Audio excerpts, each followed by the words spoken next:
This is topic 8, lesson 2, order of operations. So in this video, we're going to talk about how you evaluate expressions using the order of operations. So the order of operations, you've probably already heard this, but PEMDAS is the way people remember it. So it's parentheses, exponents, multiplication, division from left to right, then addition, subtraction from left to right. The thing you want to make sure that you about PEMDAS that's important is that it's not parentheses, exponent, multiplication, division, addition, subtraction. The multiplication and the division get done at the same time, and the addition and subtraction get done at the same time. If you did this as parentheses, then you look through the expression, look for exponents, then look for multiplication, then look for division, then so on and so forth. If you did them each separately, each of these two separately, you'd come up with a different answer. Or you could come up with a different answer, not necessarily. There's that potential. So you want to make sure that you're doing these from left to right, and same thing with addition and subtraction from left to right. And if you do this, and if you take the extra step of writing these out, the way I'm going to show you, you're going to do a lot better. People try to do this in their heads, and generally that's when they make mistakes with this. So if you do this, write it out like I'm going to show you. You're going to, especially the more complicated ones. The ones that have just maybe two operations in them aren't a big deal, but the ones that start to get complicated, and start to have things like parentheses, like the one I'm just showing you right now, you need to start to do these. It really helps if you do them the way I'm going to show you, which takes a couple lines, and it takes a little bit longer and a little bit more paper, but in the end, I really think it's worthwhile. So our first step is parentheses. And we do have, so we start from left to right. We always go left to right, and we look and we kind of follow and think, no parentheses, no parentheses, parentheses.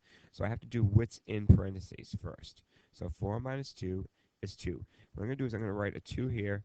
Then I'm just going to copy everything over exactly as it is above it. There are no more parentheses, so I'm all set. Exponents. I'm going to check my parentheses out. Exponents, no exponents.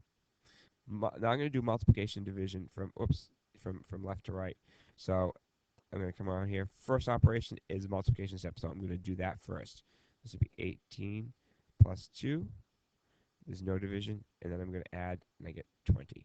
So if you do it one step at a time, and you keep rewriting the problem over and over again, it will actually it will help you solve the problem and help you do it correctly.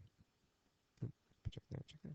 Okay, so let's do another one. So another thing that you might see is something more like this, where it says 5 times a plus 6. So they insert a variable in there instead of a number. And then they're going to tell you, solve that if a equals 7.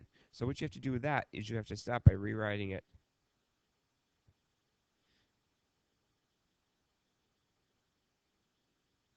And I'm going to go back again, no parentheses, no exponents.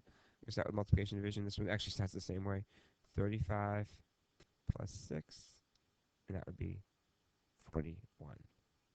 The ones you're getting are relatively simple. You're not going to get anything that's that complicated, but you still have to follow this, because if you did this differently, so let's say for instance I didn't do this, I didn't use PEMDAS, and I had done the addition first, we would have gotten, we would have done 7 plus 6 is 13, and then we would have done 13 times 5 is 65. You would get a completely different number. So that's why PEMDAS exists. PEMDAS exists, or why the order of operations exists, I should say. The order of operation exists so that we're all solving expressions in a consistent way. Otherwise, if you solve them, if you did them one way, I did them another way, we can easily get different answers. So mathematicians want everything to be consistent, so that's why we have the order of operations. I have a couple more for you to try.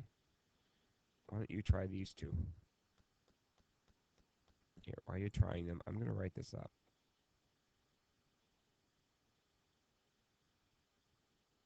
Okay, so let's start with this first one. So I'm going to go left to right. Are there parentheses? Yes. 14 plus 17. 14 plus 7 is 20. I'm sorry, 14. See, look at the mistake I almost made. Didn't look at the operation. 14 minus 7 is 7 plus 3 plus 5. And notice I'm just rewriting the rest of what I'm doing. I'm not even going to go through that. And so I'm still on my parentheses step. No parentheses. I got parentheses. I got 7 plus 8, and that would be 15. Okay. Now, this one, again, I'm going to go back through parentheses, no parentheses, parentheses. So this is going to be 17 minus 7, and that would be 10.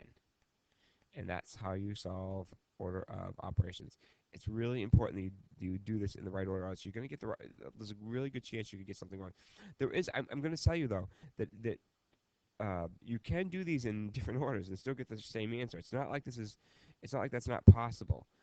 It just depends on the question. Where you start getting problems, especially, is when you have things like subtraction and division. Those can be can make things trickier. Okay, so that is the order of operations, and thank you for listening.